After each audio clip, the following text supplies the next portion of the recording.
My name is Siranush Vardanyan, and I am the Remote Participation Manager for this session. Please note that this session is being recorded and follows the ICANN expected standards of behavior.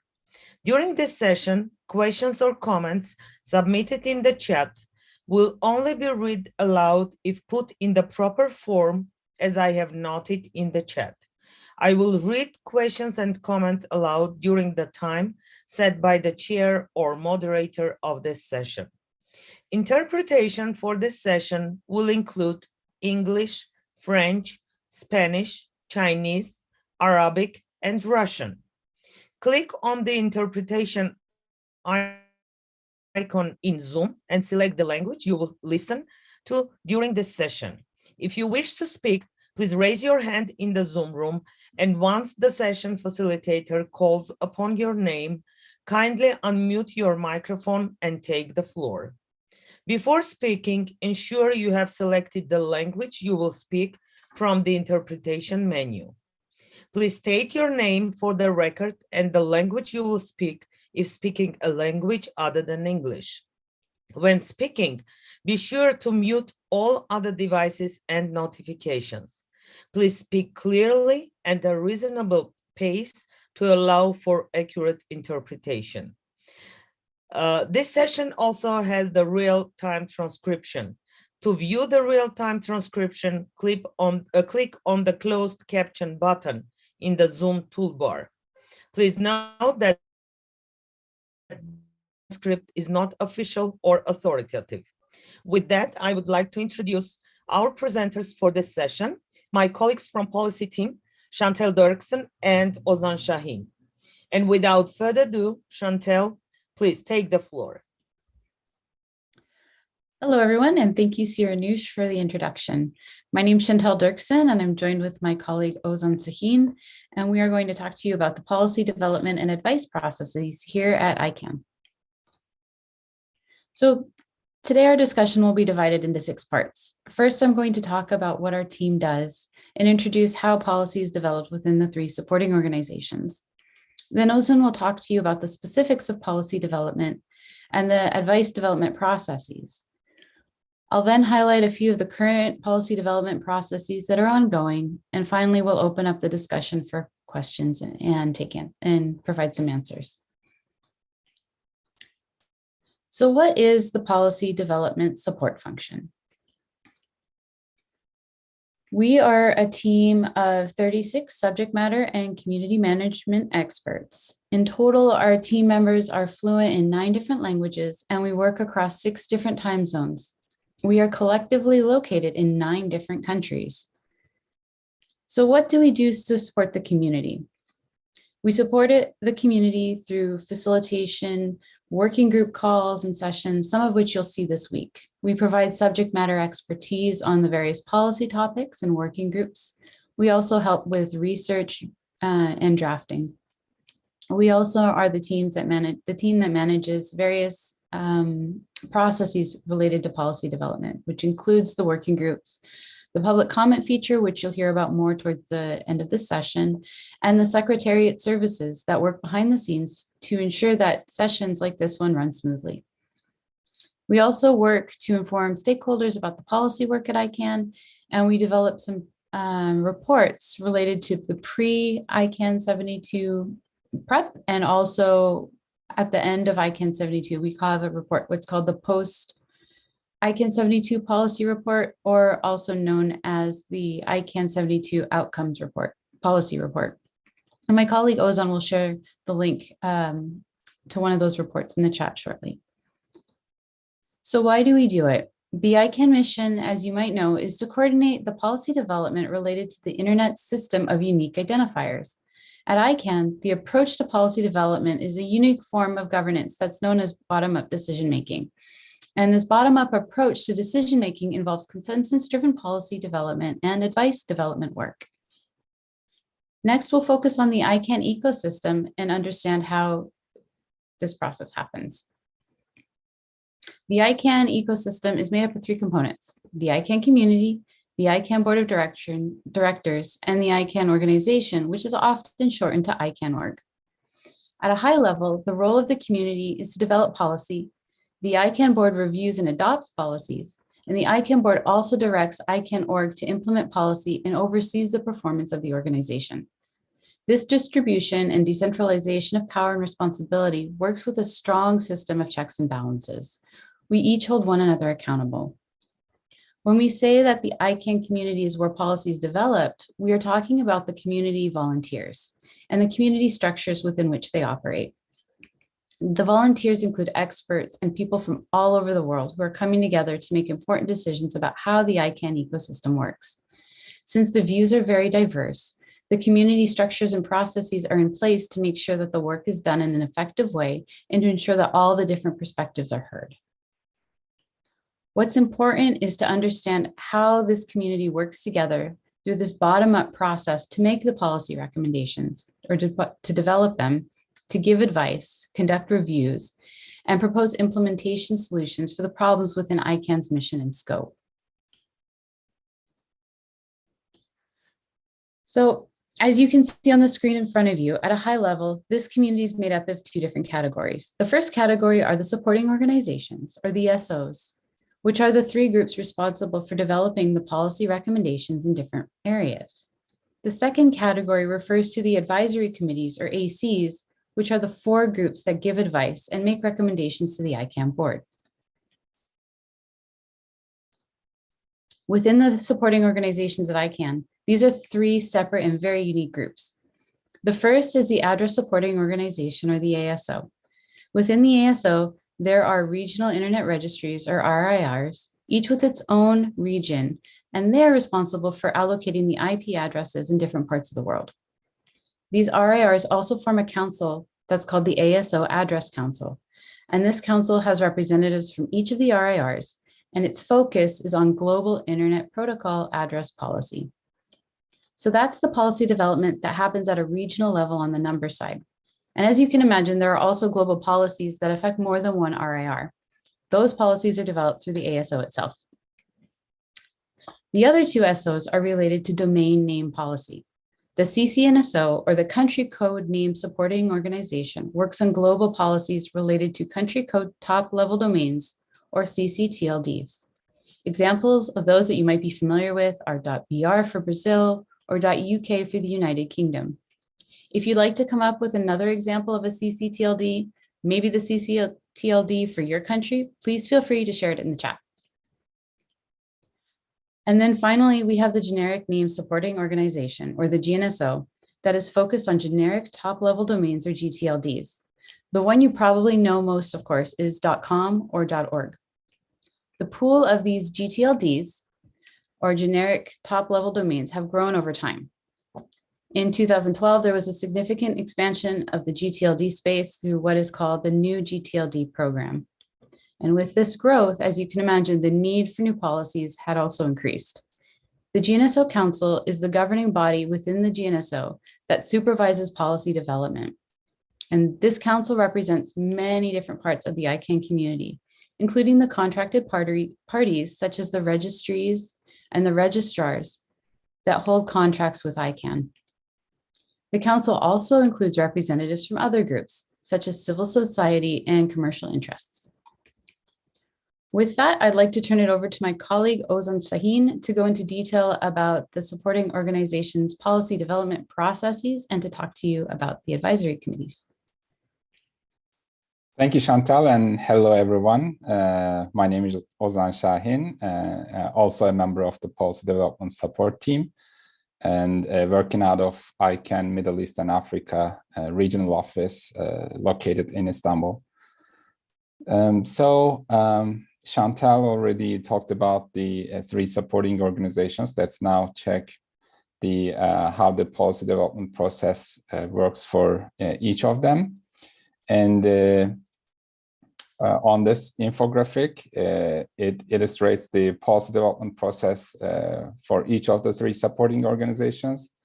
It is available online in various languages, including the United Nations languages. And I have just dropped a link in the chat where you can access those this infographic in different languages. I will now focus on the policy development process steps, starting with the GNSO. Next slide, please.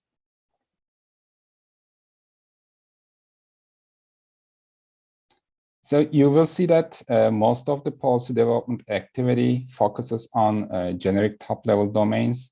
The generic name supporting organization is responsible for developing and recommending to the ICANN board substantive policies relating to generic top-level domains such as .com, .net, .org, .movie. And the GNSO policy development process, or PDP, is managed by the GNSO Council. So when we go to the next slide, this slide provides more detailed information on how the GNSO Council is structured. There are two houses within the GNSO Council. The two stakeholder groups that you see in the middle of the chart, the registry stakeholder group and the registrar stakeholder group, together they form the contracted parties house, because these are the structures that have contracts with ICANN. Whereas the two stakeholder groups on the left and right, the commercial stakeholder group and the non-commercial stakeholder group, they together form the non-contracted parties house. And the commercial stakeholder group is composed of three constituencies: the business constituency, intellectual property constituency, and the internet service providers and connectivity providers constituency that you see at the bottom left. And we have the non-commercial users constituency and the not-for-profit organizational concerns constituency under the non-commercial stakeholder group. So each of these stakeholder groups appoint a certain number of counselors to the GNSO Council. And the slide really shows how different interests are represented within the GNSO Council. Next slide, please. So let's look into the GNSO policy development process in detail. The first step is where the GNSO Council, ICANN board, or an advisory committee identifies an issue. So they come up with the challenge or a problem in their mind, and then the GNSO Council considers whether this issue is within the scope of their mission. And also whether or not the issue would result in a policy. This is where the GNSO Council makes the determination whether it wants to undertake a particular effort. Every supporting organization has a specific mission under ICANN bylaws, and they cannot go outside of this remit. So this step is really to make sure the issue is within the remit of the GNSO. After the identification of the issue, the next step is scoping. At the request of the GNSO Council, the Policy Development Support Team drafts and publishes a preliminary issue report, which focuses on some questions that the potential policy development process can answer. This report is published for public comment. This is where there are opportunities for outside input from the entire ICANN community. And if you see on the slide, it's marked with an arrow on the left. Following the public comment period, a final issue report is prepared, reflecting the comments received during the public consultation period, and it is submitted to the GNSO Council for the Council's consideration. And then the GNSO Council looks at the final issue report and votes on whether to initiate a policy development process. And if the Council decides to initiate a policy development process, or PDP, then they develop or adopt a charter for the PDP working group. Then the GNSO Council calls for volunteers to form the PDP working group. So on the next slide, you will see once the working group is formed, it starts its deliberations through mailing list exchanges, teleconferences, Face-to-face meetings where possible, and this process may take a couple of years. And the working group consults with the ICANN community and then comes up with an initial report. Then a public comment proceeding is opened for this report, and eventually the working group reviews the comments received and decides whether to incorporate these comments in the final report. And then the working group submits the final report to the GNSO Council. In the next step, the GNSO Council reviews the final report and considers adoption. If adopted, then the GNSO Council submits the final report to the ICANN board. And finally, once the final report is submitted to the ICANN board, the board consults the ICANN community through, again, a public comment proceeding. The board receives the input from the community before making its decision, and then the board votes on the recommendations in the final report. And if the board adopts the recommendations, then they become the policy. And that is really the end of the policy development process and also the beginning of the implementation phase. So if we can go to the next slide, we have the country code name supporting organization, or the CCNSO. The CCNSO, both the CCNSO Council and the CCNSO members work on global policies relating to country code top-level domain names, such as, again, .br, .uk. And on the next slide, you will see the steps for the CCNSO policy development process, or PDP. It's very similar to GNSO PDP in that you have a phase to identify the issue. Then there's a phase where it is determined whether or not the issue is within the scope of the CCNSO. And in the next phase, the CCNSO Council approves the issue report and initiates a policy development process. The CCNSO Council gives public notice and opens a public comment period. So on the next slide, then the working group phase begins. After the initial report of the working group, another public comment period takes place. And then the final report and the recommendations of the working group are developed and submitted to the CCNSO Council. So here, there's a distinction when it comes to voting on the report of the working group. In the CCNSO PDP, there's a two-stage voting within the CCNSO. First, the CCNSO Council votes, and then also CCNSO members vote. So there's an extra step here where all CCNSO members vote on the report of the working group, even if they are not represented on the CCNSO Council. And after that, the final report is submitted to the ICANN board. Let's move on to Address Supporting Organization. On the next slide, the Address Supporting Organization, or ASO, Address Council, is comprised of 15 volunteers, 3 from each of the 5 regional internet registries. The remit of the ASO within ICANN is specifically scoped around global number resources. There's a number of regional policy development work that happens at the 5 regional internet registries, or RIRs, but at ICANN, it is limited to global policies. Next slide, please. The way that the global policy development process works in the ASO is the 5 regional internet registries and the communities within the 5 RIRs have to develop and approve exactly the same policy. This is because it requires a specific outcome or action by the IANA numbering services. Once that happens, the Address Council of the ASO starts to track the issue. They assemble a team called the Policy Proposal Facilitator Team. And this team makes sure the policy development process was followed in every region, and then it was approved. And finally, the proposal has to go to the Address Council for approval. Next slide, please.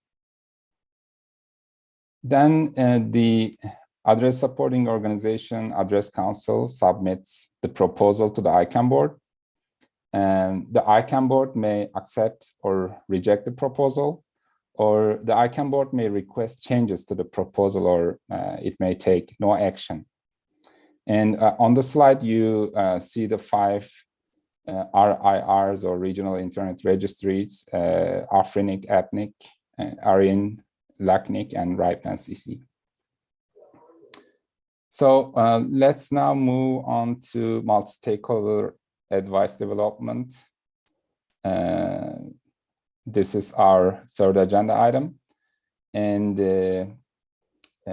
Chantal already mentioned that we had 4 advisory committees.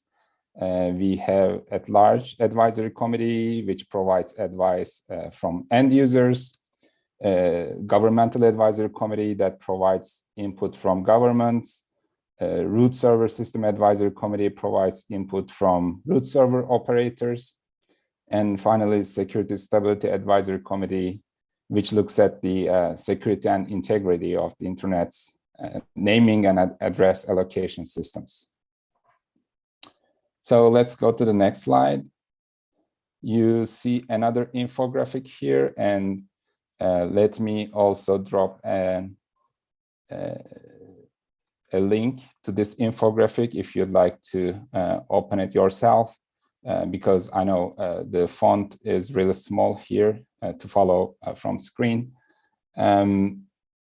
Advisory committees have their own processes to develop the advice. For instance, when at-large advisory committee develops advice, they make sure to check with the regional at-large organizations or RAILOs, and the regional at-large organizations check the advice development process with their at-large structures, excuse me.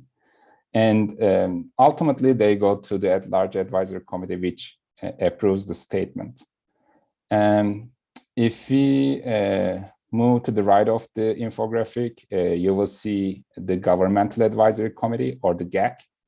And most of the GAC advice comes through the GAC communique, the advisory the GAC develops during around ICANN public meetings. And there are also GAC work parties on a number of topics. And there's a process where GAC has to reach consensus before it's a ratified statement. And next to GAC, there is Root Server System Advisory Committee on this infographic, or the RSAC. It has work parties to develop advice. They are like working groups. And the outcome of the work party effort, which is usually a report, needs to be approved by the RSAC. And finally, Security Stability Advisory Committee, or SSAC, is similar to RSAC in how they develop advice to the ICANN board and the ICANN community. So if we can go to the next slide, I will turn it over back to my colleague Chantal, who will provide some examples of the current policy development processes that you will likely hear about during ICANN 72.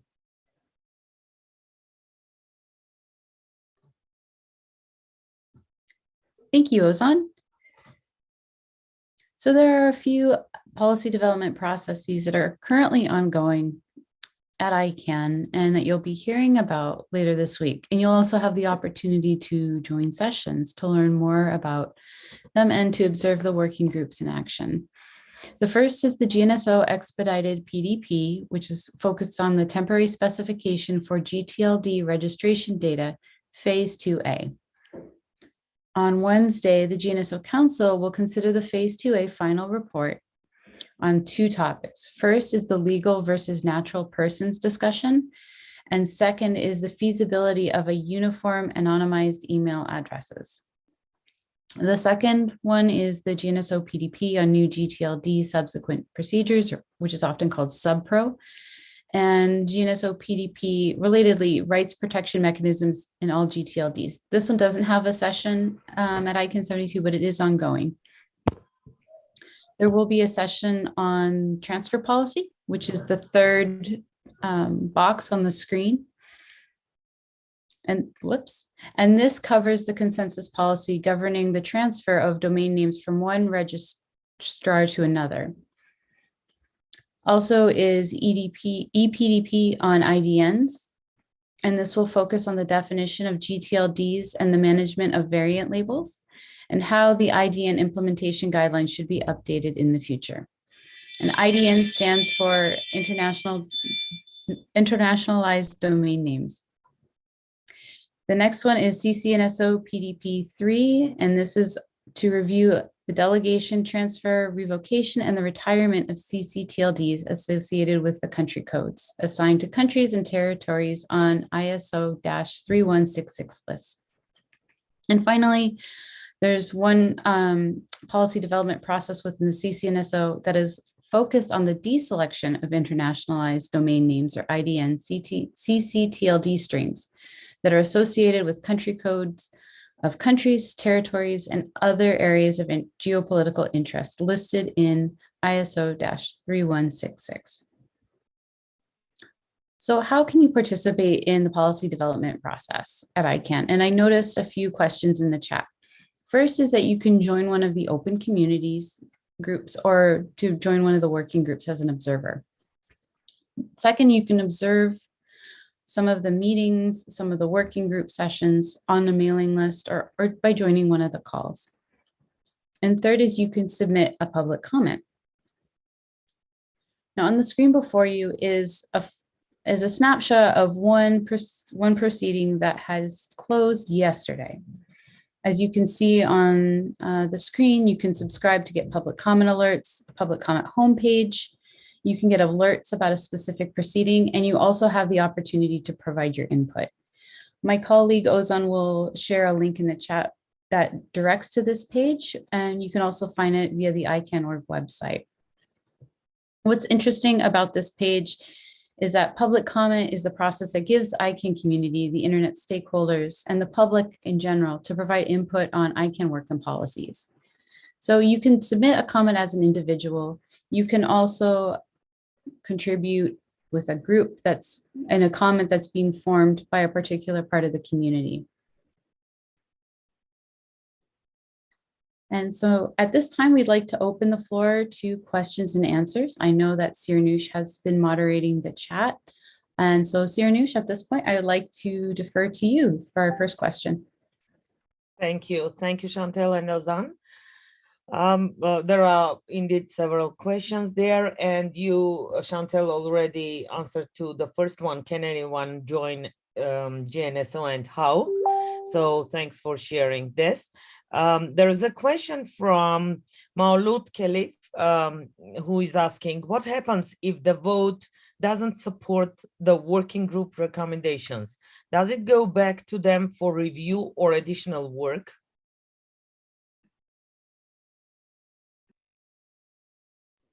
Ozan, would you like to answer that question, or do you want me to go ahead and try? Yeah, thanks, Chantal. Why don't you go ahead and I'll add if I have anything to add.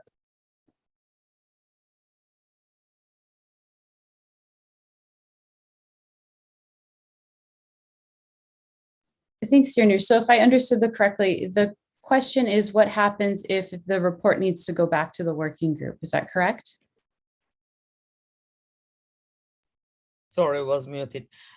Yes, if the vote doesn't support the working group recommendation and goes back for review and additional work, so what happens then?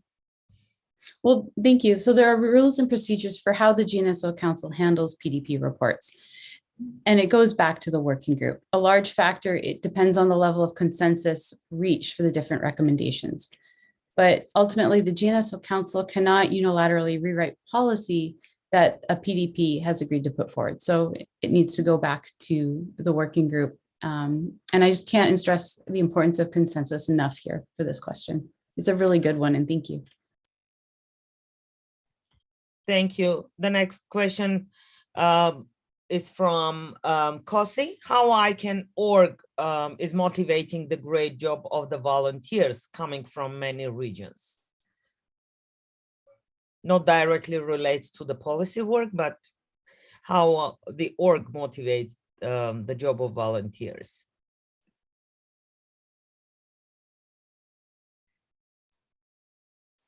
Thank you, Siranush. Well, we'd like to think that it's the mission-driven work here at ICANN. We have the Leadership Academy, which also helps support the development of our volunteers.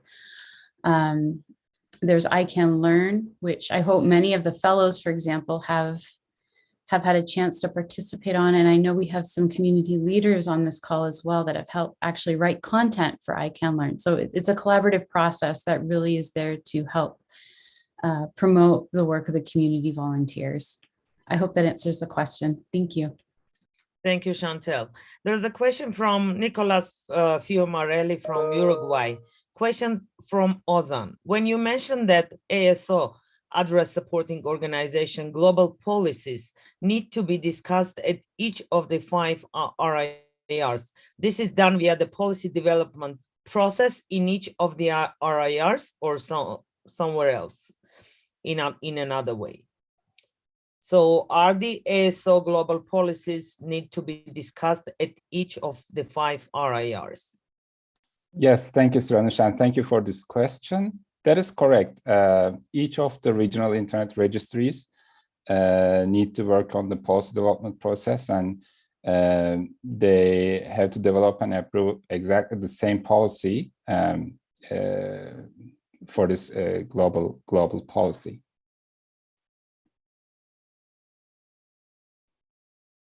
Thank you, Ozan. And there is a question from Shiva Subramanian. In the introduction of the session, I heard something like we are 36 community participants. If I heard it right, how was this number of 36 participants in ALAC policy counted, please? That's a great question. And to clarify, it's the 36 members of our policy team, the full-time staff that's devoted to supporting the community. Thank you, Chantel, for clarification. There is a question from Robert Nakambwe. How do you deal with a policy development process where stakeholders have failed to reach a consensus?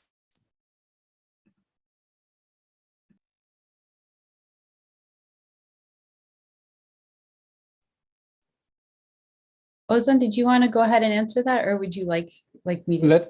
Let me try, Chantel, and you know, if you have any additions, I'll welcome those. So I think it's important to determine which policy development process here we are talking about, because although they have some similarities within different the policy development processes or PDPs of the supporting organizations, there are also differences. But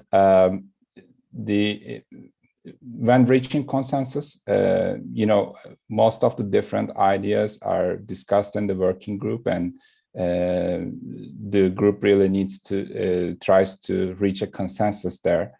And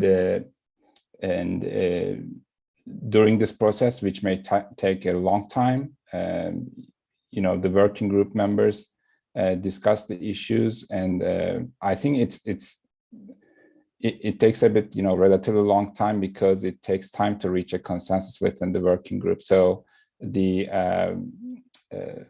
various views are, you know, shared. The concerns are addressed during this long process. But I think it would be helpful if I can't remember the name of the community member who submitted this question, but if we be specific about the which policy development process that is, you know, that could be a more thorough answer on this. And do you have anything to add, Chantal?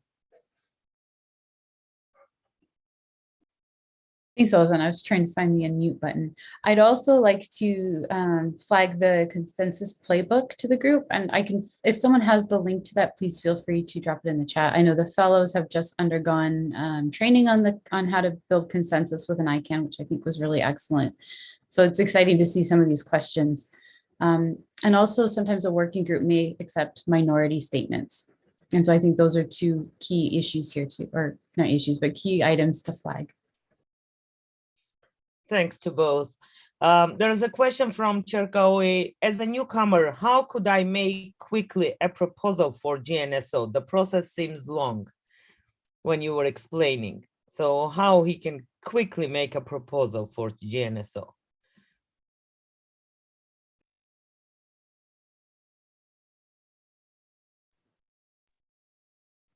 Well, okay, Ozan, I'll jump in and then please feel free to add if I've missed anything.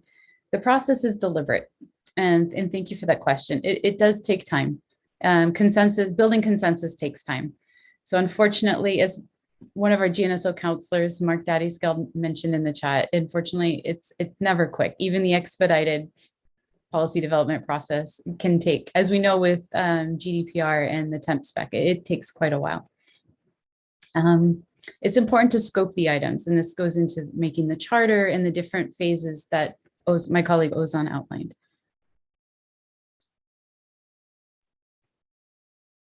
Ozan, anything to add or no?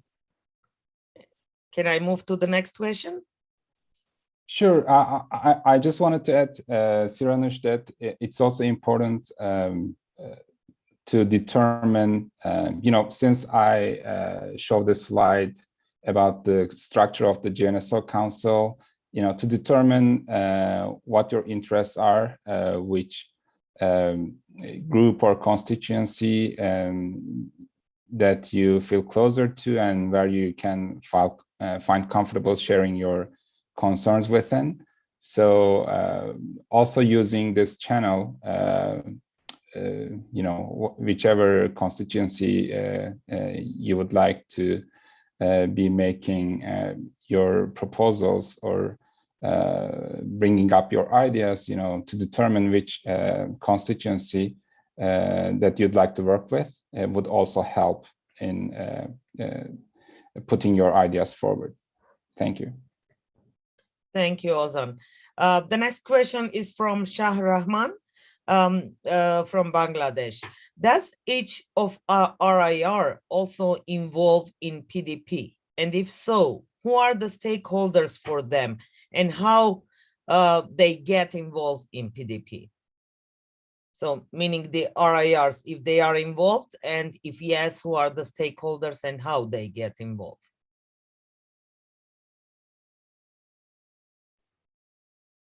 Well, the RIRs have their own communities, and they have someone that addresses that they will nominate someone to participate in the ASO Council. But it's really important to realize that most of the policy happens within each of the individual RIRs. Thank you. Another question from Samuel Karaoke is, how are the rights of those making comments in working groups protected? Is there a real need to be protected? And if yes, how they are protected?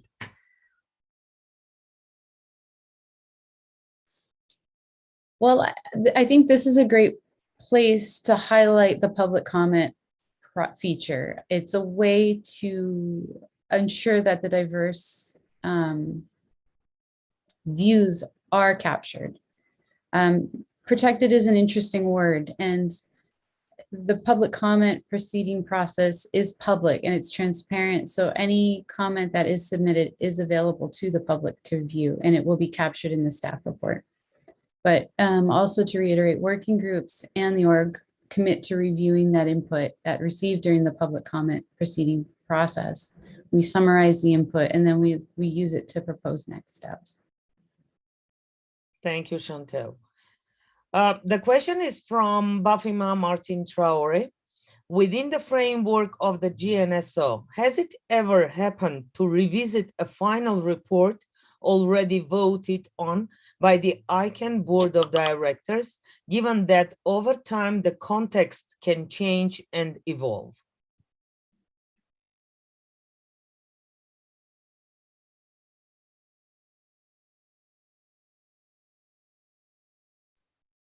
Sorry, Srinush, I'm not quite sure I understood the question. I'll try to, oh, go So ahead. if there was a way that one policy has been adopted and approved by the board, is it happened ever that it goes back after the voting if the context has been changed over the time? Oh, that's a really good question. I can't think, I'm sure there are examples. I know the GNSO community can revisit policies. For example, the transfer policy had a policy development process years ago, and there's a new one underway right now. So these policies are revisited from time to time as issues evolve. So the scope of the issue may change itself. I hope that answers the question. If there's a further, if we didn't quite get it, please feel free to ask for further clarification in the chat.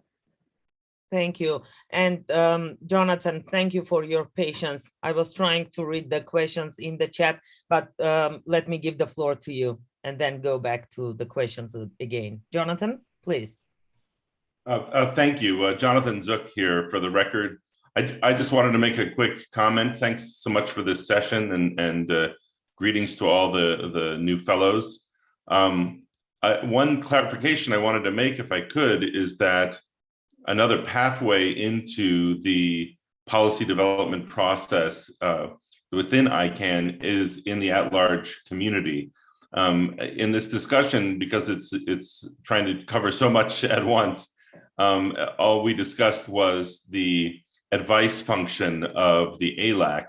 But truthfully, the at-large has a great deal of participation within PDP working groups. And in fact, with some frequency, the chairs of those PDP working groups are actually at-large volunteers.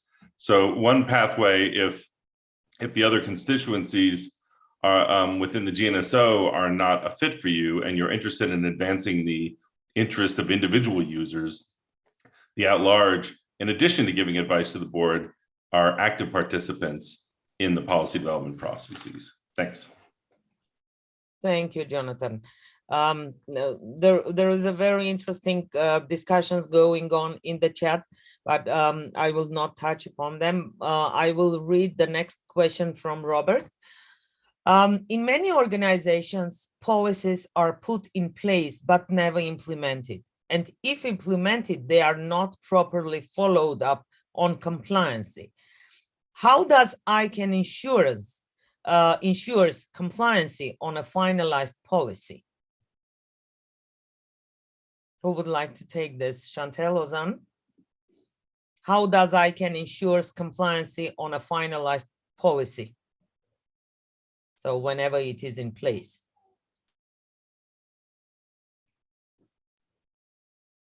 Thank you, Srinush. I missed part of the question. I was trying to follow up in the chat, just to revisit Jonathan's earlier point. And there are 2 at-large courses on the ICANN Learn platform that have recently been published, which could be of interest. There's also Intro to ICANN and an Introduction to Policy Development Fundamentals. I know that these are some of the courses that the fellows and the next gens participants take, and I'd also encourage others who are interested in learning more to do so as well. And we were going to plug that at the end, but given Jonathan's comments, I just thought that was a nice segue. Yeah, so the question from Robert was that in many organizations, policies are in place, but they are not implemented or they are not followed up on compliancy. How does ICANN ensures compliancy on a finalized policy? Thank you, Srinush, for the question. Well, we do have the compliance function at ICANN.org, and its role is to ensure that the contracted parties, which are the registries and the registrars, follow the consensus policies. Implementation work also involves community input and there are implementation review teams. So that there's supposed to be those checks and balances at every step. Thank you. There is a comment from Kosi in the chat that I'm working in internet governance process in global level with IGF since 2011. And I see now the ICANN process very specific for capacity building. Shah actually responded to a comment, Kosi's comment. Yes, many of the issues like data protection, privacy, inclusive internet are mostly discussing and burning issues for a broader community. Thanks for your discussions there. And there's a question from Zaina. What can be done on national level to engage the multi-stakeholder community in the work of ICANN, mainly public comments during policy making? So what can be done on national level to engage the community in the work of ICANN? Would you like to take this, Ozan? Yes, thank you, Siranush, and thanks for the question, Zaina. So as we mentioned, there is an advisory committee called Governmental Advisory Committee, which provides advice on public policy issues. And the countries have their representatives in this. The governments have their representatives on this advisory committee, the GAC, and through their representatives, they can state their views on various issues in this committee, and reminding, that there is a public comment process for the policies, and the GAC also provides its advice to various policy development processes, again, through the public comment proceedings. And that's how the nation level or governmental level views can be represented. I hope that answers the question. Thank you. And I see in the chat, Maulud asked about the differences of between ELAC and NPOC. And Jonathan, thank you for your clear explanation about this difference. As Andrei Sherbovitz wants to ask a question, right? Andrei?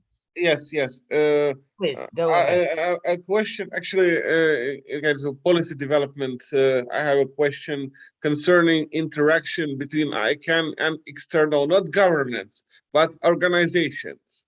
The question is also related to the question of my colleague who involved in the internet governance as well. As I am involved in the IGF activity, but maybe there is a special working group or on interaction with the international organizations, not only in the IGF, maybe with UNESCO, for example, as well, and other role players. Thank you very much. Thank you, Andrei. Chantel, would you like to take this question? Sure. And Ozan, again, please jump in if there's anything to add. Andre, thank you for the question. ICANN has a government engagement team that is our interfacing part of the org that deals with these. And I posted this in the chat. We do deal with IGOs such as UNESCO, standard organizations, technical organizations, etc. So we do have dedicated, not policy staff, it's the government engagement team, but we do have dedicated ICANN org staff members that are working on building relationships with some of these organizations. The technical question: where is the session of this team? Is it a session here in ICANN72? I'd like to observe, actually. Do you mean, just to clarify, do you mean technical sessions on ICANN matters, or do you mean related to government engagement? Yes, related to government engagement. Well, the GAC has their own schedule. That's a good question. And so then you have sessions where the governments are going to be working through some of these policy positions and developing the GAC communique. But for ICANN72, there are no government engagement sessions per se. Thank you. And Andre, Mark posted the Thank you. publication link in the chat space, so feel free to learn more. There is a question from Afiedo. Can it happen that when developing a policy, some steps can be shortened to speed up the process? Thank you, Sirnish. That's a good question. We talked a little bit earlier how there's no quick fix for any of these policies. And we also have steps in place to make sure that there's checks and balances and that all the different voices are heard. So the timelines ensure broad participation and consensus. And as we move towards consensus, it takes a while, especially when you think that those coming together to create or suggest the policy are volunteers. And I'll defer in case Ozan has anything to add. No, thank you, Chantal. Thank you both. And thanks, Jonathan, again, to explain the difference between NCUC and ELAC in the chat. So Malut, please read Jonathan's explanation. There is a question from Juliana Harsianti about if some countries don't really active representation at GAC, at Government Advisory Committee, how other ICANN policies could apply in those respective countries? So if they don't have the representation or their representatives are not active, then how the ICANN policies could apply in those countries? Thank you, Sirnush. So to this question, ICANN policies apply to the contracted parties, the registrars and the registries that have the actual contracts with ICANN, not to specific countries. In any case, the GAC support and the GE teams work to grow and increase participation within the GAC, within the governments, as part of the multi-stakeholder model. Thank you. And there is a comment from Shah that maybe all GAC session not open for all. If I'm wrong, please correct me, Chantal and Ozan. I think that for this virtual types of meetings, all GAC sessions are open for everyone. So feel free to participate. Is that right? Yes, Ranush. All GAC sessions are open for observation. Community members may feel free to participate in those sessions. Thank you. Thank you. So I think I don't miss any questions or comments in the chat which were asked. We have some 7-8 minutes to go. If there is any last minute questions you would like to ask, please feel free.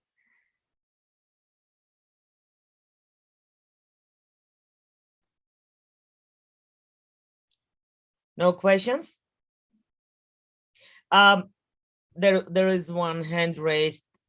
Yes, Robert, you have your hand raised. Please go ahead. Thank you so much. Yes, I have a simple question which I wanted to ask. I heard from the beginning that the board votes accept or reject a policy. I hope that is right. Finally, when the PDP is over, then select the board, then the board votes. Now, my question is, if in case the board rejects this policy, won't it be a wastage of time of all stakeholders involved in the development of this policy? I think I'm quite clear, because it takes a long process to come up with a policy. Now, suppose at the end of the day it is rejected, when the resources and even the time, and won't it be just put to waste? Thank you.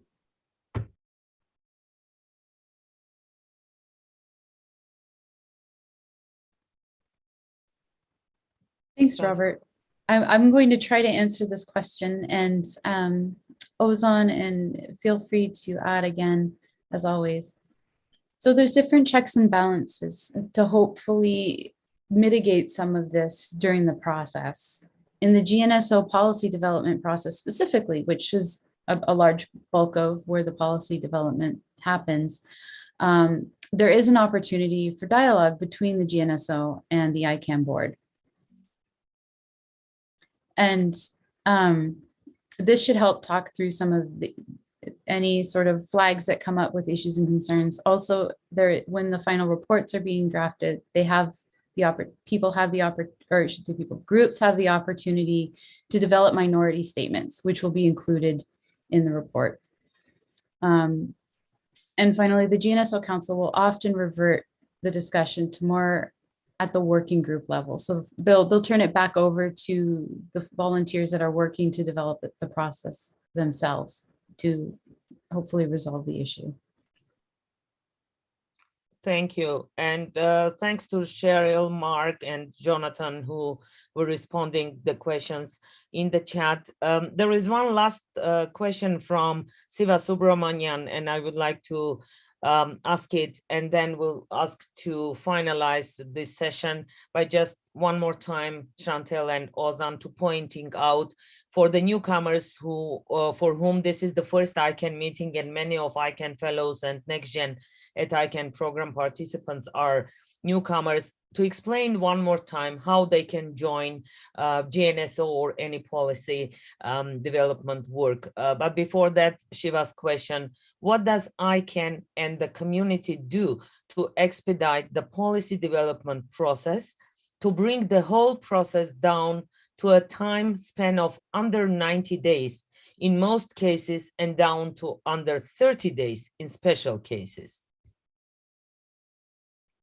So what does ICANN and the community do to expedite the policy development process? Thank you, Sirnush. I think that's a great question. I think anyone who's spent time in the ICANN community knows that a PDP cannot happen in 90 days, let alone 30. Gosh, 18 months? I don't even want to put a number on it. It takes time. And as we have to get through, everyone has to have a chance to provide input and to make sure that their voice is heard. And that process alone takes time. Thank you, Chantel. And thanks everyone for the great questions and for the lively discussions in the chat. Chantel and Ozan, back to you just to finalize and one more time to highlight for our groups how they can join policy work in ICANN. And what resources, I see the slide there, what resources they can find interesting to go through. Thank you, Sirnush. Go ahead, Shanta. I was just going to quickly flag, thank you, Ozan, I'll turn it over to you. I was going to flag that there are different policy briefings available, agendas to the various sessions, and also the plug for ICANN Learn that you heard earlier, which is you can go on and take courses, e-courses, and receive a certificate from ICANN. And those courses cover Introduction to ICANN, Policy Development Fundamentals 101, At Large, GNSO, CCNSO, and the GAC. So you can learn about how those groups work in particular through the ICANN Learn platform. Go ahead, Ozan. Oh yeah, since Sirnush asked the avenues for participation in the policy development process for us to reiterate before adjourning the session, you may consider, we talked about the working groups during the policy development processes. So you may consider joining a working group by finding the appropriate supporting organization, advisory committee, or stakeholder group or constituency for yourself. And there's also the opportunity to join a working group, even if you are not affiliated with an ICANN community group. So you may consider that. You may consider starting with observing the mailing list exchanges or attending teleconferences to have a better understanding of the discussions. And then you will, I think, feel like you'll be able to contribute to the discussions. And we also talked about public comment opportunities in various stages of the policy development process. There will be public comment opportunities where you can directly share your comment with the ICANN community. And I think these are the avenues that I wanted to highlight again. Thank you. Thank you, Ozan, and thank you, Chantel.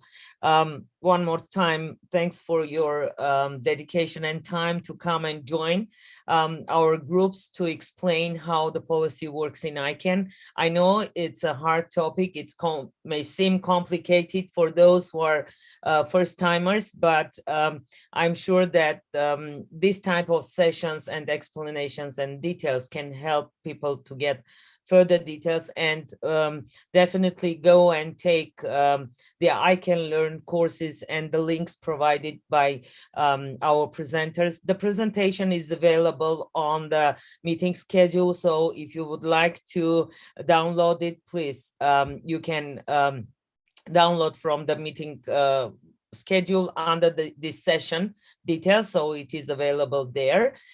Thanks again for community members who were here to support with their comments and with their explanations and details. And thanks everyone. With that, I wish fruitful ICANN 72 for all of us, and this meeting is adjourned.